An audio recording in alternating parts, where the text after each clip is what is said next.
Dans cet épisode bouleversant de l'amour invincible, Marna se tient devant l'autel aux côtés d'Adrian quand Gaël, tout juste libéré, fait irruption et bouleverse tout. Face au mensonge révélé de l'alliance d'Adrian avec Columba, Marna annule le mariage, puis refuse aussi de reprendre Gaël, choisissant ses enfants avant tout. Sur la plage de son enfance, elle se souvient de son passé de vendeuse de poissons frits et affirme sa mission contre le trafic mené par Ramsès. Une opération de sauvetage s'organise, Gaël affronte Ramsès dans un duel violent pendant que les équipes libèrent les victimes captives. Le face-à-face final entre Marna et Ramsès scelle le destin du tyran, rongé par une maladie incurable. Semaines plus tard, adieu déchirant et nouveau départ pour Mariana Ramos et ses enfants. Ne manquez surtout pas la scène finale, abonnez-vous et dites-nous en commentaire ce que vous avez ressenti. Les cloches n'ont pas encore sonné que déjà l'air se charge d'une tension électrique. Devant l'autel, Anna Julia serre la main de sa mère et murmure son espoir le plus sincère, que Devi la rende heureuse, pour toujours. Devi jure devant Dieu d'aimer Marna et de veiller sur elle jusqu'à la fin de ses jours, et sa voix tremble d'une sincérité qui donne des frissons. Un peu plus loin, un autre couple se tient face au prêtre, Mariana Ramos et Adriano Hernandez, réunis pour célébrer leur union devant toute la famille. Le prêtre demande solennellement si quelqu'un connaît un empêchement à ce mariage. Le silence répond. Adrian accepte de prendre Marna pour épouse et promet de l'honorer chaque jour de sa vie, sa voix pleine d'assurance. Puis vient le tour de Marna de répondre à la question qui doit sceller son destin, accepte-t-elle Adrian, pour le meilleur et jusqu'à ce que la mort les sépare ? Mais avant qu'elle ne puisse répondre, un cri déchire la cérémonie. Léona, alertée, se retourne brusquement, « Papa ?» Oliver, attends. Gaël se tient là, à peine sorti de prison, le regard brûlant. Léona ne cache pas sa stupeur, il vient de retrouver sa liberté et pourtant il n'a rien à faire ici, pas aujourd'hui, pas maintenant. Gaël s'excuse auprès de tous, mais il devait la voir avant qu'elle n'épouse Devi. Léona le rappelle à l'ordre, c'est lui qui a choisi de s'éloigner, qu'il assume sa décision et les laisse, elle et Marna, poursuivre leur mariage en paix. Gaël cède, presque trop facilement, si c'est ce qu'elle veut, il partira. La cérémonie reprend son cours, fragile comme du verre. Le prêtre relance la question à Marna, accepte-t-elle Adrian comme époux ? Un silence pesant s'installe. Puis, enfin, les mots tombent, nets et sans appel, non, mon père. Je n'accepte pas, la stupeur électrise l'assemblée. Kika, incapable de se retenir, lâche une remarque acerbe, aussitôt rabrouée par sa mère. Marna affronte alors Gaël du regard, hier encore, ils étaient heureux à l'idée de ce mariage, et voilà que lui, sous des dehors nobles se cache un cœur meurtri. Gaël ne nie rien, il ne veut qu'une chose, que Léona et Gaël rompent, glisse-t-il presque en aparté, révélant sans le vouloir la rivalité qui couve encore entre eux. Marna exige des explications, la voix brisée. Elle ne peut pas épouser un homme qui lui a menti. Adrian ne lui a jamais dit qu'il s'était allié à Columba pour détruire sa relation avec Gaël. Comme si son amour n'était qu'un trophée à conquérir. Adrian tente de se justifier, il ne faisait que la protéger, il s'est rapproché de Columba pour l'empêcher de lui nuire. Mais Marna ne veut plus entendre ses excuses. L'amour, dit-elle, n'aurait jamais pu grandir entre eux dans ces conditions, elle n'est qu'un prix qu'il a voulu remporter à tout prix, et en la trahissant, c'est lui-même qui l'a trahi. Adrian avoue son désespoir, sa folie née du chagrin, mais Marna tranche, la tristesse, c'est elle qui la ressent maintenant, et elle ne l'épousera pas. Le mariage est annulé. Le choc traverse la famille comme une onde. Certains murmurent qu'il vaut peut-être mieux ainsi. Les proches de Marna l'entourent, la soutiennent sans juger, si c'est la décision de son cœur, elle aura leur appui, même si l'un d'eux avoue ressentir de la peine pour Adrian. Mais l'essentiel, répète-t-on, c'est elle, pas une obligation à honorer. Gaël, resté en retrait, ne peut s'empêcher de lancer une pique à Devi, il fallait qu'il apparaisse justement maintenant, alors qu'on lui demandait de se marier pour mieux les séparer. Devi rétorque avec amertume qu'il n'est pas comme lui, qu'il ignorait tout de l'alliance avec Columba, contrairement à Gaël qui, lui, ne s'est jamais soucié du bonheur de Marna. La famille se retrouve, les retrouvailles avec le père enfin libéré se mêlent à l'émotion du moment. On se réjouit qu'il ait été relâché, on lui dit combien on est heureux de le revoir, et lui aussi, sincèrement, savoure cet instant. Mais Gaël n'a pas dit son dernier mot. Il s'adresse directement à Léona, les yeux brillants d'espoir, voilà la famille qu'il pourrait former, elle et lui, avec leurs jumeaux. Ils se reprochent de ne pas s'être battus depuis le début pour leur amour, de ne pas l'avoir défendu, d'avoir failli perdre cette chance de bâtir une famille. Les invités, pris dans l'élan, lancent des vivas aux mariés qui n'en sont plus.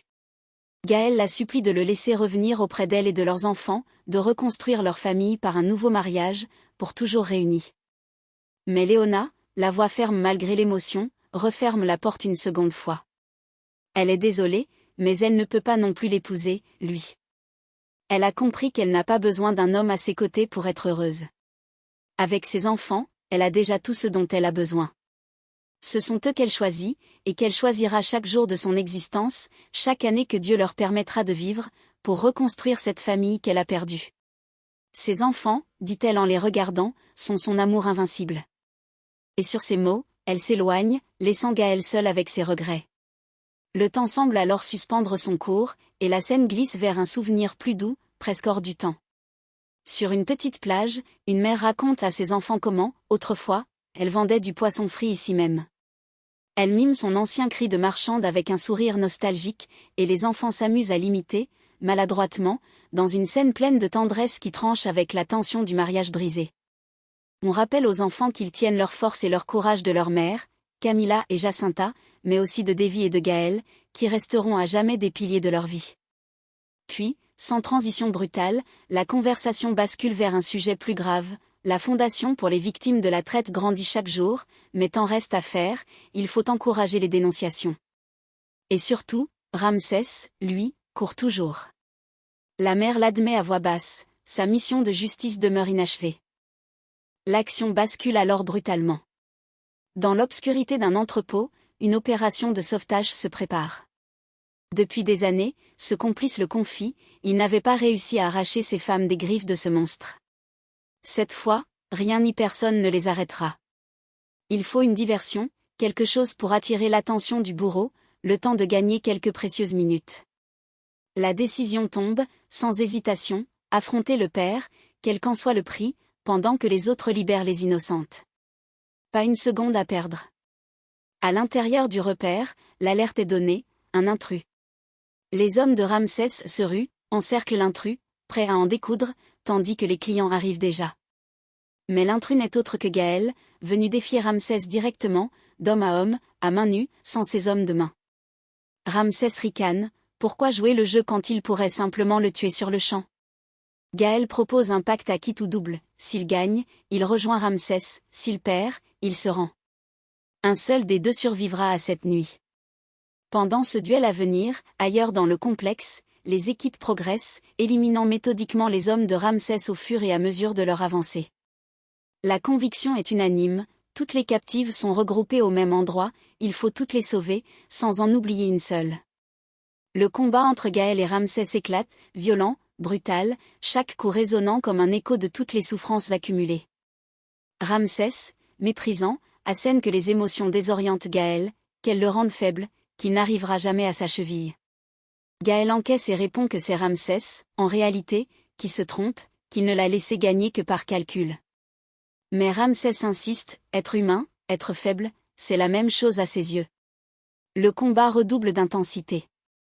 Ramsès, savourant son avantage apparent, promet à Gaël de le laisser mourir fier d'avoir enduré toute cette douleur, avant de lui révéler pourquoi lui-même a tout enduré depuis le début, pour en finir, une bonne fois pour toutes, avec lui. Au même moment, la porte du cauchemar s'ouvre enfin pour les captives. Les sauveteurs progressent avec prudence, appelant les jeunes femmes à tenir bon encore un instant, leur promettant que le cauchemar touche à sa fin. Une échelle est amenée, on demande à faire attention, chaque geste compte. Une à une, les liens tombent. On retrouve Myrna, tremblante mais vivante, on la rassure, on promet de la sortir de là au plus vite. Parmi les rescapés, une jeune fille est reconnue, Nina, cette meneuse de pom-pom girls que l'on croyait perdue. Non loin de là, quelqu'un supplie qu'on l'achève, incapable de supporter davantage. Le bruit d'une chute résonne comme le signal que tout bascule. La police fait irruption, ordonne de tirer, et le chaos s'installe dans un vacarme assourdissant. Il faut faire vite, le temps presse, Ramsès ne doit pas s'échapper. Au milieu du tumulte, une voix appelle Léona, cherche à la rassurer, à comprendre ce qui s'est passé, la suppliant de répondre. Un dernier souffle, un dernier mot murmuré comme un adieu à un fils, et l'instant se fige dans une gravité insoutenable. La question fuse aussitôt, est-ce que tout va bien, que s'est-il passé? On se rassure mutuellement, mais l'urgence demeure entière, Ramsès ne peut pas s'en tirer, il doit payer. Il faut le rattraper, faire attention, ne surtout pas le laisser fuir. Il doit payer, répète-t-on avec une rage contenue, presque incrédule face à tant de malheurs accumulés pour toujours. Il avait promis qu'il se reverrait. Le face-à-face est glacial, chargé de toute la douleur d'une vie entière. Elle l'accuse, mot après mot, comme autant de coups portés en retour, il a tué ses parents. Il a tué sa petite sœur. Il l'a séparée de ses propres enfants. Par sa faute, elle est morte de son vivant. Ramsès, dit-elle, a détruit tout le monde autour de lui, et maintenant, c'est à son tour de payer, de venger tous les cris de toutes ces innocentes qu'il a broyées sans remords. Une voix d'enfant s'élève alors, suppliante, « Non, maman ». Ce simple mot suspend tout, comme un fil invisible qui retient la vengeance au bord du gouffre. Semaines plus tard, le décor a changé du tout au tout, presque avec une froideur apaisée, elle était sur le point de le tuer, mais ce sont les enfants qui l'ont empêché de voir grandir, ses propres petits-enfants, qui lui ont rappelé qu'elle n'est pas comme lui. Lui n'est que ténèbres pures. Eux sont lumière. Aujourd'hui, conclut-elle, elle ne le hait même plus. Ramsès, brisé, méconnaissable, implore qu'on l'achève, encore et encore, dans une supplique désespérée que plus personne n'écoute vraiment. La scène glisse alors vers un tout autre climat, plus doux, presque cathartique. Deux êtres se retrouvent, La réponse arrive, simple, oui, elle voulait les voir tous les deux avant de partir en voyage, incapables de s'en aller sans leur dire au revoir. Ils sont essentiels dans sa vie, leur confie-t-elle, met-elle avec une lucidité désarmante, mais surtout, ils se sont fait énormément de bien. À Adrian, elle offre des mots empreints de gratitude sincère, il aura été le meilleur complice que la vie pouvait lui offrir, en plus d'avoir été l'ange qui a sauvé sa vie. Merci, lui dit-elle simplement. Adrian répond qu'elle peut toujours compter sur lui, inconditionnellement, chaque fois qu'elle en aura besoin, et qu'il espère qu'elle sait combien il est heureux de l'avoir ainsi épanoui. Puis vient le tour de Gaël, son premier amour. Elle le regarde avec une tendresse apaisée, il restera toujours le père de ses enfants, un homme d'une force immense. Ensemble, promettent-ils, ils continueront d'élever leurs enfants avec ce même courage qui les a portés jusqu'ici. Ils ont formé une famille, malgré tout, envers et contre tout. Les enfants surgissent alors, tout sourire, appelant leurs parents. On les retrouve magnifiques, resplendissants, et l'émotion monte encore d'un cran lorsqu'on leur montre ce qui vient d'être préparé pour eux. L'incrédulité se mêle à la joie la plus pure. Aujourd'hui, dit-elle, Léona Bravo doit s'effacer pour que Mariana Ramos puisse enfin renaître pleinement. Et cette fois, ses parents seront bien là, à ses côtés, pour l'accompagner dans ce nouveau voyage, vers cette nouvelle destination qui s'ouvre devant elle. Dans un dernier souffle empli de lumière, elle contemple ses enfants, sa lune et son soleil, ceux qui illuminent chacun de ses jours et de ses nuits. Elle les aime plus que tout, leur confie-t-elle, et grâce à eux, elle a atteint la plus grande conquête de toute son existence, être mère. Ils sont, dit-elle une dernière fois, son amour invincible. Et c'est ici, ajoute-t-elle en se tournant vers eux, que leur histoire à eux commence vraiment, dans un dernier élan de tendresse qui referme ce chapitre tumultueux pour en